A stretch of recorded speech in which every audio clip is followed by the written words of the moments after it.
Olá pessoal, vamos dar início aqui à nossa aula de número 21, tá? É a nossa 21ª aula do nosso curso de Cálculo 1. Nesta aula, pessoal, nós vamos falar da integral de rima, tá? Essa integral, pessoal, ela tem diversas aplicações, tá? Então, nosso objetivo aqui é introduzir esse conceito e algumas propriedades dela. Ela tem muitas aplicações, pessoal, principalmente na geometria, tá? Quando a gente está falando do cálculo de áreas, tá? A gente usa ela para calcular a área de determinadas figuras, comprimentos de arcos, tá? E várias outras na parte da geometria. Bem como também na física, né? Quando a gente está falando do cálculo do trabalho, da massa, da velocidade, da aceleração. Desculpa, velocidade não, nem aceleração, mas o cálculo do trabalho, da massa, tá? Então a gente tem muitas aplicações, né, nesse mundo físico também, a questão da integral. Então, pessoal, para a gente introduzir, né, esse conceito, eu fiz uma figura geral para a gente fazer de uma forma bem rápida, tá? E vamos entender o que a gente pretende nesse momento. Bem, pessoal, imagine que nós tenhamos essa função aqui, ó, em vermelho, que descreve o comportamento de uma função f, tá? E aí, inicialmente, suponha que eu queira calcular a área que está abaixo desta função,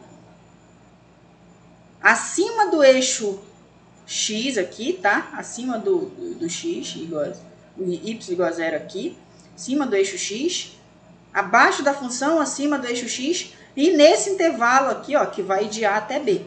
Então, observe que seria basicamente essa área aqui, ó, somando mais esse pedacinho, isso aqui, né? Essa parte aqui toda, tá? Aí, essa parte aqui, ó, toda essa área que tá aqui abaixo. E aí vai até aqui, ó, até aqui assim, tá?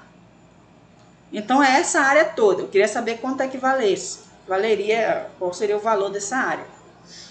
Então, pessoal, para mim proceder, como que eu ia proceder nesse caso?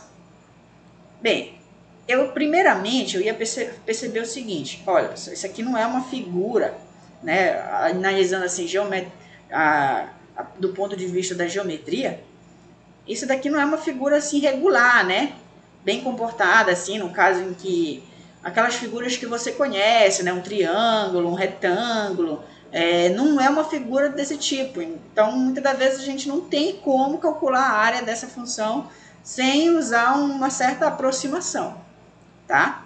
Porque, de certa forma, isso aqui é uma figura irregular, certo? Perfeito. Então, o que eu ia pensar? Olha, eu vou fazer o seguinte, eu não sei calcular a área dessa figura, mas eu posso fazer uma aproximação dela. De que forma eu vou aproximar? Eu vou dividir inicialmente esse meu intervalo. AB, eu vou pegar vários pontos aqui e vou dividir eles em intervalos menores. Tá? Eu vou dividir ele em intervalos menores. Então, observe. Eu tomei o ponto x0 igual a A. Aí eu peguei um ponto x1, peguei um ponto x2, peguei um ponto xi menos 1, xi foi embora, xn menos 1, até um ponto xn, que é o ponto que confunde com o extremo B.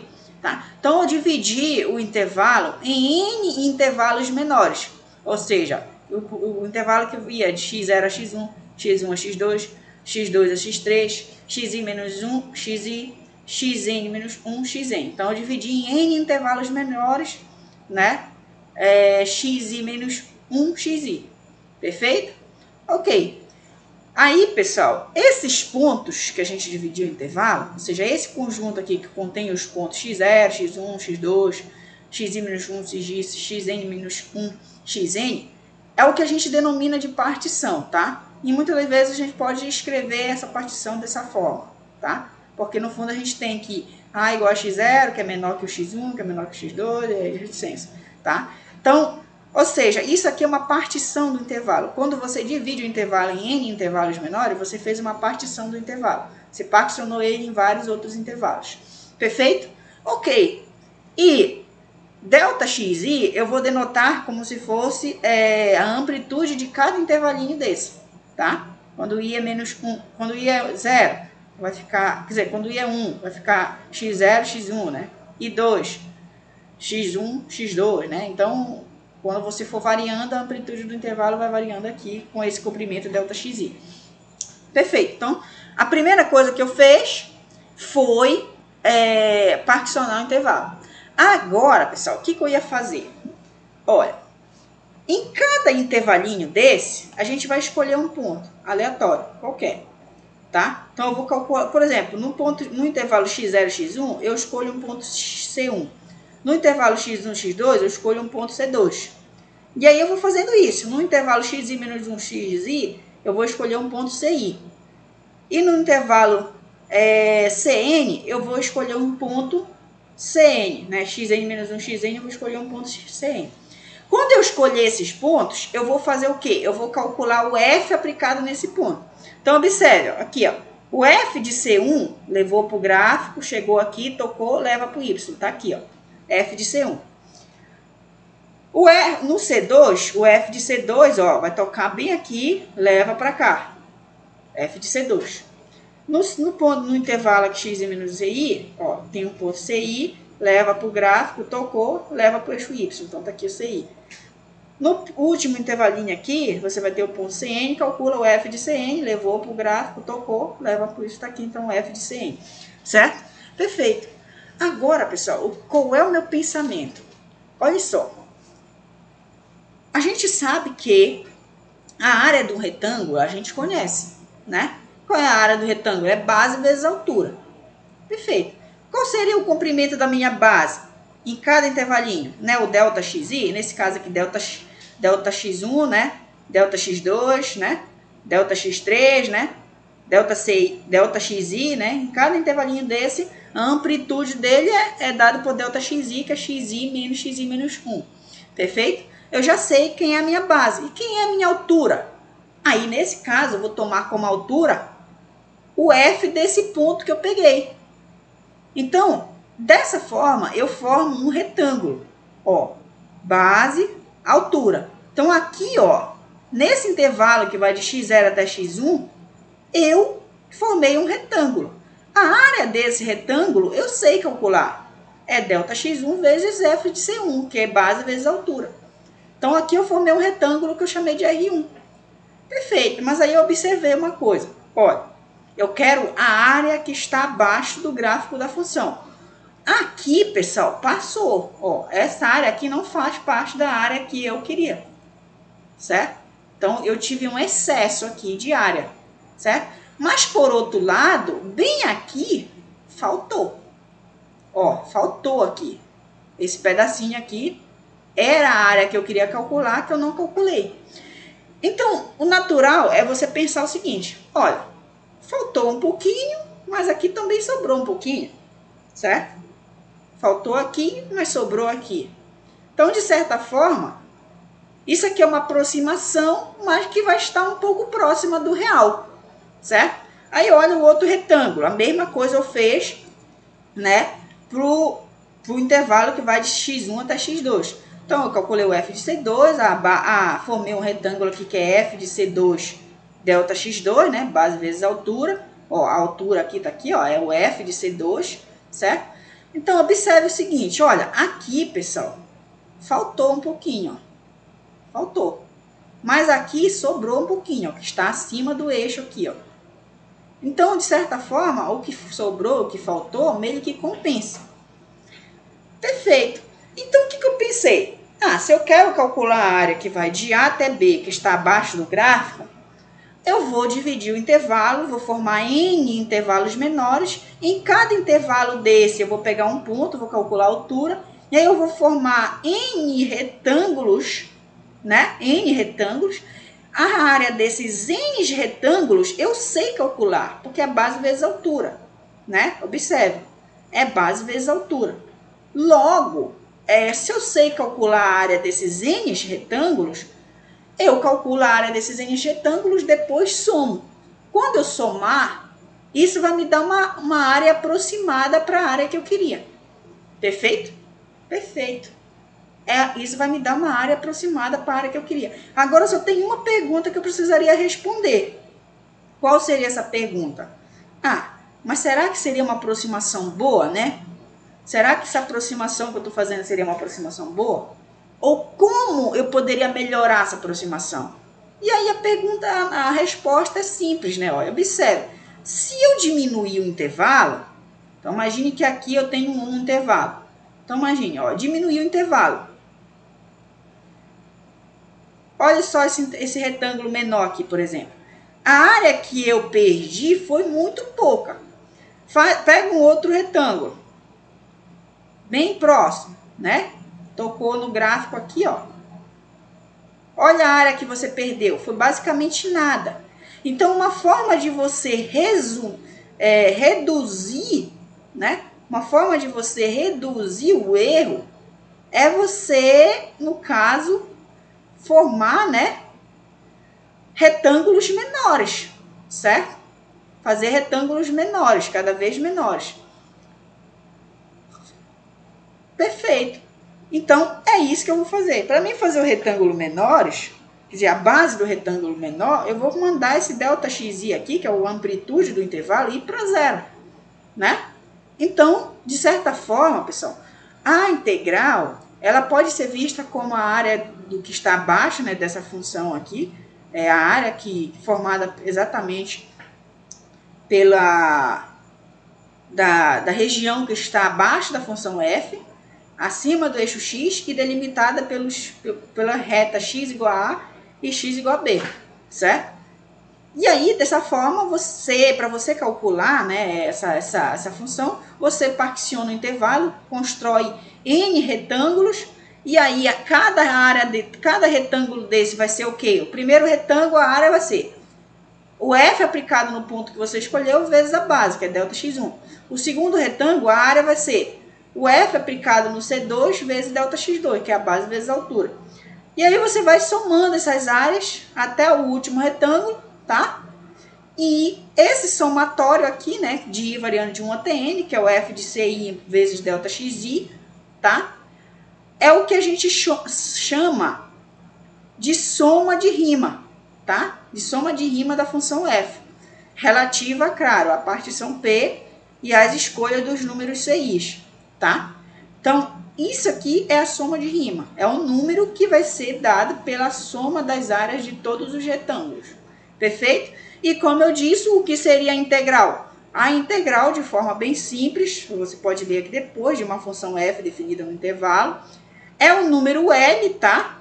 Que no fundo vai ser o limite desse número, desse somatório aqui, que a gente já viu que é a soma de todas as áreas, quando eu faço, né? Quando eu faço o intervalo ΔXi tender para zero. Observe, quando eu coloco o máximo de ΔXi indo para zero, porque significa que quando eu divido o intervalo, essa área, esse retângulo pode ter uma amplitude menor do que essa, mas se o maior vai para zero, o menor também vai para zero, certo?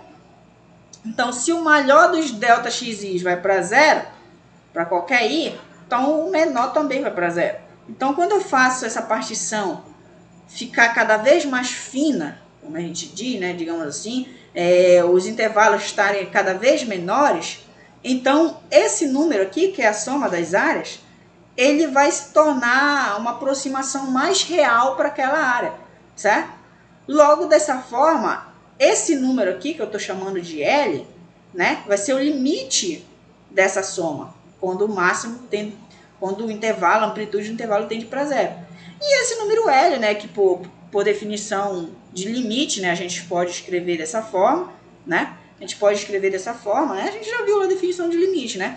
Se o limite de uma função é L, significa que para qualquer epsilon dado existe um delta, tal que esses dois números vão estar se aproximando, né, a uma distância epsilon, né? Para qualquer x que você pegue, para qualquer partição P do intervalo, e desde que o máximo de ΔXi seja menor de que delta. Então, eu estou fazendo a amplitude do intervalo muito pequena, e nesse intervalo, esse número vai tender para o número L. E esse número L, pessoal, que quando existe vai ser único, é o que a gente vai denotar de integral de rima, tá? Devido à soma de rima. Então, a integral de rima da função f no intervalo AB é dada por esse limite, que é o número L, certo? Então, a gente vai usar essa notação aqui, para denotar essa integral. E aí a gente já vai estar com uma integral de a até b de f de x dx. Então, por definição, a integral de a até b de f de x dx nada mais é do que o limite daquela soma, que é a soma de todas as áreas dos retângulos que a gente formou, naqueles retângulos RI, quando a amplitude vai para zero.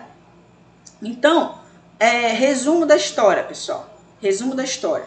Queria calcular a área que está abaixo da função f, acima do eixo x, delimitada pelas retas x igual a e x igual a b. O que a gente faz? Particiona o intervalo. Forma n retângulos menores. Manda essa amplitude do intervalozinho tender para zero. Ou seja, eu vou fazer aqueles retângulos estarem cada vez mais próximos, né? Digamos assim, cada vez mais retângulos naquela região. Quando eu fazer isso, o erro vai diminuir. Ou seja, quando eu faço isso, quando a gente quer fazer uma coisa tender para zero, então a gente está falando de limite, né? Então eu estou fazendo o limite de ΔXi tendendo para zero dessa função. E calculo a soma de f de ci ΔXi, que nada mais é de que a base vezes a altura aqui, certo? E aí quando a gente faz isso, esse resultado dessa soma aqui, né, desse limite, vai dar exatamente a integral da função de a até b. É o que a gente chama, nesse caso, de integral definida, tá? Então, quando a gente já tem os intervalos, né, os limites de integração, né, no caso, o intervalo superior, o limite inferior, o limite superior, então essa integral já se torna uma integral definida, certo? Perfeito, pessoal. Mas aí vocês poderiam se perguntar o seguinte: professor, peraí, você está me dizendo que para mim calcular uma integral em um certo intervalo AB, eu vou ter que pegar aquele intervalo, a área que está abaixo da função, né? Naquele intervalo, dividir ele em vários intervalos, tipo 10 intervalos, 15, 100 intervalos, né? Menores. Vou ter que calcular, escolher um ponto em cada um, calcula o f desse ponto. Depois eu calculo a área de cada retângulo desses, né? A área de cada retângulo desses, que vai ser dada pela amplitude do intervalo vezes a altura, que é o f daquele ponto que eu escolhi. Depois eu somo tudo, isso vai me dar um certo valor, né? E depois ainda calculo o limite quando essa amplitude tender para zero. Eu vou ter muito trabalho, pessoal. Não vai dar para me fazer, digamos, eu vou ficar a minha vida inteira para me calcular uma integral, certo? Bem, pessoal, o que eu tô querendo dizer é o seguinte: por definição, é isso, tá? É esse limite, realmente. A integral é esse limite aqui, ó. A integral definida de a até b de f de x dx é esse limite, certo? Perfeito, mas isso não significa que eu vou, digamos assim, a gente vai ter esse processo exaustivo, né?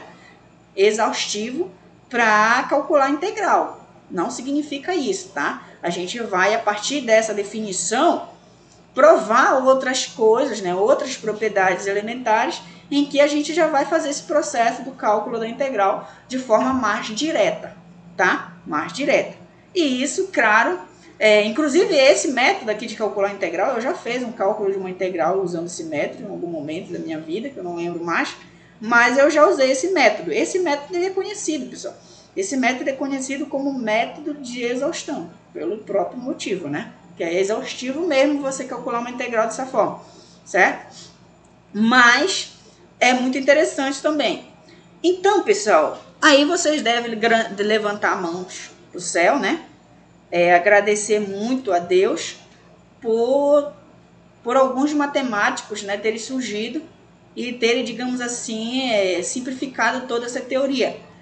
Ou seja, alguns matemáticos, como Newton, Leibniz, né, esses caras aí, né, Schwarz, esses caras, eles simplificaram cálculos, foram propulsores do cálculo, né, e inventaram, inclusive, alguns teoremas de que pode ser usado de forma bem mais direta para calcular a integral. O principal deles é o teorema fundamental do cálculo, que a gente vai ver já já.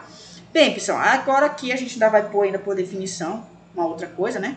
Se o limite inferior com o limite superior aqui da integral for o mesmo, então essa integral é zero.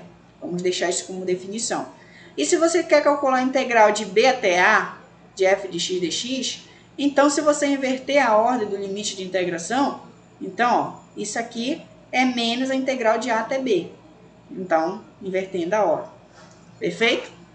Algumas propriedades da integral nos diz o seguinte: se você tem duas funções integráveis, f e g, tá? Então, a soma também é integrável e a integral da soma é a soma das integrais, certo? Dessa forma.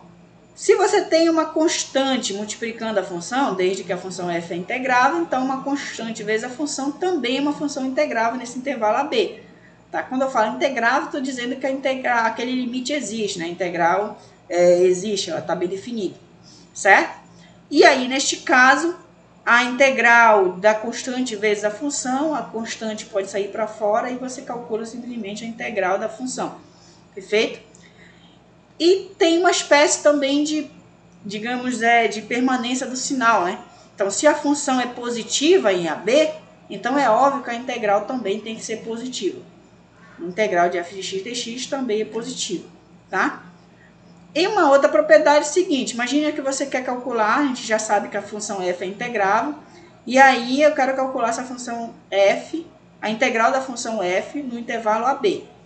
Imagine que por algum motivo fique mais fácil eu calcular, por exemplo, eu pego um ponto C em AB e vai ficar mais fácil eu calcular a integral de A até C e depois eu calculo a integral de C até B, certo? Então você tem um intervalo aqui, AB, certo? AB. Aí eu peguei um ponto C aqui. Então eu quero calcular a integral primeiro de A até C e depois eu calculo de C até B. E aí a propriedade nos diz o seguinte, que a integral de A até B é dada pela integral de A a C, de f de x, mais a integral de C a B, de f de x, tá? Então temos essa propriedade também. Essas propriedades, para a gente mostrar ela, provar, a gente precisa exatamente usar a definição aqui, que é essa definição de integração, que não vem ao caso no momento, tá? O mais importante aqui é você saber dessas propriedades. Observe que a integral da soma é a soma das integrais. A gente não tem propriedades assim, questão voltada para quociente, igual como a gente tem na derivada, né? Produto também, a integral do produto não é o produto das integrais, tá? Então, tome cuidado com essas coisas. E, finalmente, pessoal, nós chegamos no nosso principal teorema dessa nossa aula, que é o primeiro teorema fundamental do cálculo. Um dos teoremas mais importantes, né, do livro aqui, né, que é o primeiro teorema fundamental do cálculo, um dos teoremas mais importantes do cálculo em si, tá? Que, no fundo, vai dizer para a gente, até coloquei em letras grandes, que é para a gente não esquecer dele. Ele é muito importante, a gente vai usar ele no resto da vida, tá? Então, ele diz exatamente o seguinte: se a função f é uma função integrável no intervalo AB, e se a tua função f grande for uma primitiva de f, a gente já sabe que é uma primitiva de f da função da nossa aula anterior, né? De f em AB, então é uma função que quando a gente deriva dá a f, tá? Então a f' dá a função f, tá? Isso é uma primitiva. Então, se essa função f grande é uma primitiva, então a integral de a até b de f de x dx é simplesmente o f aplicado em b menos o f aplicado em a. Aí você levanta a mão para os céus, né? E oh, meu Deus, obrigado. Por quê? Agora, observe que você não vai precisar calcular mais aquele limite daquela soma, certo? O limite da soma, igual como a gente definiu. É simples. O cálculo da integral se reduz ao cálculo de uma primitiva. Então, você calcula a primitiva e aplica a primitiva, né? Faz a diferença da primitiva aplicada na diferença dos extremos do intervalo, ó, no B e no A, certo? É simples. Então, o cálculo da integral reduz ao cálculo da primitiva, que a gente já sabe calcular para muitas funções, certo? Então, simplificou tudo, né? Simplificou tudo. Então, quer calcular a integral, calcula a primitiva e aí faz a diferença entre os extremos e pronto. Você conseguiu, né, resolver o problema de calcular aquela integral naquela região que você quer. E onde essa diferença aqui, né, f de b menos f de a, em alguns casos será indicada simplesmente dessa forma, né? Então, é aqui, ó, você tem a tua função, que é a primitiva da função f de x, e aí você indica dessa forma. Quando você está indicando dessa forma, você está dizendo que a integral de a até b de f de x dx é a primitiva de a até b, que nada mais é de que a primitiva aplicada em b menos a primitiva aplicada em a. Perfeito? Perfeito. Então, não esqueça, em hipótese alguma desse teorema, a demonstração aqui não seria tão complicada, mas eu não vou fazer, porque não é o meu objetivo. O importante desse teorema é exatamente entender o significado que está por trás. O cálculo da integral, ao invés de ser calculado usando esse limite, que por definição é esse, pode ser calculado simplesmente através do cálculo de uma primitiva.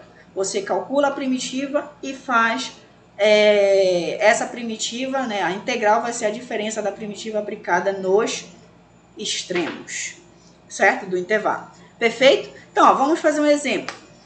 Queremos calcular a integral de 1 até 2 da função x ao quadrado dx. Então, olha só como se reduziu o nosso problema. Por quê? A gente calcula a primitiva da função x ao quadrado. E a gente já viu no vídeo anterior que uma função do tipo x elevado a alfa, né? A primitiva de uma função desse tipo é o quê? É x elevado a alfa mais 1, né? Dividido por alfa mais 1. Então, é simplesmente você somar 1 e essa nova potência você divide por ela mesma. Então, ó, vai ficar x à terceira, né? Vezes 1 sobre 3. Né? Então, vai ser 1/3 de x elevado ao cubo. Porque 1/3 de x elevado ao cubo é 3. Quer dizer, 1/3 de x elevado ao cubo é a primitiva da função x ao quadrado. Porque se você deriva isso daqui, o 3 desce multiplicando, ele vai cancelar esse 3, vai ficar só x elevado ao quadrado. Perfeito? E aí, nesse caso, pessoal, eu não preciso mais colocar aquela constante, né? Que é a família das primitivas, porque agora a gente já está trabalhando com integral definida, tá? Então, a gente tem um intervalo de integração. Quando a integral é indefinida, precisa colocar a constante. Integral definida, não precisa, certo? Perfeito, pessoal. Então, ó, aí, como eu disse, é só fazer usos de diferença. Então, ó, aqui está a tua função f grande de x, tá? Essa é a primitiva da função. Então, o que você faz? A f grande de x aplicada em quem? No ponto 2. Então, quando você faz ela aplicada no ponto 2, a f grande não é isso? Vai ser 1/3 vezes 2 elevado ao cubo, tá? 2 elevado ao cubo. Então, 2 elevado ao cubo é 8, então vai ficar 8/3, certo? 8/3. E aí você faz menos a f, né, aplicada no 1, que seria simplesmente 1/3 vezes 1 ao cubo, que é 1 menos 1/3. Perfeito? Perfeito. Então, observe que o que a gente fez aqui foi simplesmente a diferença entre essa função aplicada no 2 e essa função aplicada em 1, que vai dar simplesmente 7/3, né? Fazendo a conta aqui, ó, 3, 5 é comum, então conserva e subtrai aqui os numeradores, que vai dar 8 menos 1, que dá 7. Então, o resultado dessa integral dá exatamente esse valor. Um outro exemplo, né? Nós podemos ter essa função aqui, e aí a gente já, se você quisesse separar aqui na soma das integrais, né? Quisesse usar aquelas propriedades, né? Isso aqui é a integral de x ao cubo dx, mais a integral de 3x dx, menos a integral de 1 dx. Mas no fundo você pode fazer direto também, né? Porque a primitiva dessa função aqui vai ser o quê? A primitiva de x ao cubo, x à quarta sobre 4, né? Você soma 1 e divide pela potência daqui. Então, x à quarta sobre 4. Aí, o 3 é uma constante, você pode deixar ela parada e integra só o x. Que é a integral de x? Aqui, né, 1. Você vai somar 1 e dividir, né? Então, vai ficar x elevado a 2 sobre 2, certo? Perfeito. Menos a integral para voltar para 1 aqui, né? Quem é que você deriva para dar 1? O x, né? Derivando o x dá 1. E aí, menos x, de 0 a 2. E aí é simples, ó. É só fazer essa função aqui é a tua primitiva, tá? Então, é essa função aplicada no 2. Quando eu faço ela aplicada no 2, é só substituir o x por 2, tá? Então, é 2 a quarta sobre 2, mais 3 vezes 2 ao quadrado, menos 2. Menos o f aplicado no zero. Só que o f aplicado no zero, pessoal, vai dar zero. Por quê? Vai ficar 0 a quarta sobre 2, sobre 4, mais 3 vezes 0 ao quadrado sobre 2, menos 0, né? 0, 0, 0, certo? Então, não precisaria nem colocar. Perfeito? E aí, é só fazer as contas aqui, né? 2 a quarta é 16. 2 ao quadrado é 4. 3 vezes 4, 12, né? Sobre 2, menos 2. De onde 16 sobre 4 dá 4. 12 sobre 2 dá 6. Menos 2. Somando isso daqui dá 8. Certo? Perfeito. Um outro exemplo, pessoal, um outro exemplo que o nosso último desta aula, imagine que a gente tem a nossa integral aqui de 1 até 2, de 1 sobre x mais 1 sobre x ao cubo. Então, observe inicialmente que eu vou separar aqui na soma das integrais. A integral da soma é a soma das integrais. Então, eu vou pegar a integral de 1 sobre x dx mais a integral de 1 sobre x ao cubo. Essa integral aqui, o x ao cubo eu posso jogar para cima, então vem x elevado a menos 3, tá? Inverte sinal, né? Dx. Quem é que a gente deriva para dar 1 sobre x? O log natural de x, certo? E quem é que a gente deriva para dar x menos 3? A mesma regra, né? Soma 1 e divide por essa potência. Então, quando eu somar 1 aqui, vai ficar menos 2, né? E aí eu divido por menos 2, tá? E isso aqui, como é o mesmo intervalo de integração, então vai ficar de 1 até 2. Eu posso sempre jogar só assim, tá? Em vez de colocar aquele parênteses. Posso só colocar esse risco aqui e de 1 até 2, tá? Significa que é isso aqui aplicado no 2 menos isso aplicado no 1. E aí, quando for aplicado no 2, né? Só manipulando melhor aqui, ó. Aí, fazendo jogo de sinal aqui, mais com menos aqui dá menos, né? De 1 até 2. E aí, quando for aplicado no 2, vai ficar o log natural de 2 menos 1 sobre 2 vezes 2 ao quadrado, né? É isso aplicado no 2. Menos, esse menos aqui é o menos da fórmula lá, né? O f de b menos o f de a. Então, esse menos aqui é o menos daquela forma, menos o f de a. Só que o f de a é o f aplicado em tudo isso, então não esqueça do parêntese, tá? O log natural aplicado no 1 menos isso daqui aplicado no 1, que é 1 sobre 2 elevado a 1 ao quadrado. Então, 1 ao quadrado é 1, então vai ficar simplesmente 1 sobre 2, certo? E aí, pessoal, o log natural de 1 é 0, né, por definição. Aqui vai ficar menos com menos, aqui vai ficar mais, né, 1 sobre 2. Aqui vai ficar 2 vezes 4, que dá 1 sobre 8. Então, menos 1 sobre 8 mais 1 sobre 2. Fazendo as contas aqui, pessoal, o MMC entre 2, 8 e 1, que aparece aqui, né, é 8. Aí, como é que a gente faz? Pega o 8, divide pelo de baixo e multiplica pelo de cima, né? Então, o 8 fica aqui, já é comum. Quando dividir por 1, dá 8. Multiplicando por log natural de 2, 8 log natural de 2. Menos, né? 8 dividido para 8 dá 1. Multiplicando pelo de cima, vai continuar ali mesmo. Então, menos 1. 8 dividido para 2 dá 4. 4 vezes 1, 4. É assim que a gente tira o MMC de uma forma bem mais direta, tá? Perfeito, pessoal. Então, aqui vai ficar 8 log natural de 2, menos 1 mais 4, dá 3, né? Mais 3 dividido por 8. Então, esse é o resultado.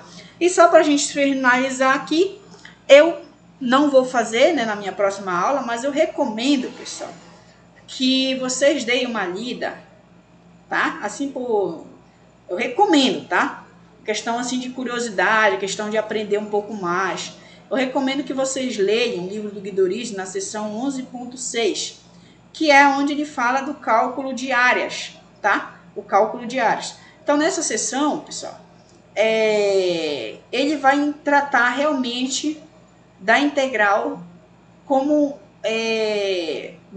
como se fosse a área da região, de uma determinada região delimitada por uma função f, tá? Então, eu recomendo que vocês leiam para via de curiosidade, informação a mais, tá? Tudo bem? Eu, na próxima aula, eu não vou falar disso, eu já vou falar da mudança de variável, tá? Então, eu recomendo que leiam, tudo bem? Então, até a próxima e bons estudos a todos aí. E espero que vocês tenham entendido o nosso conteúdo. Até a próxima aula.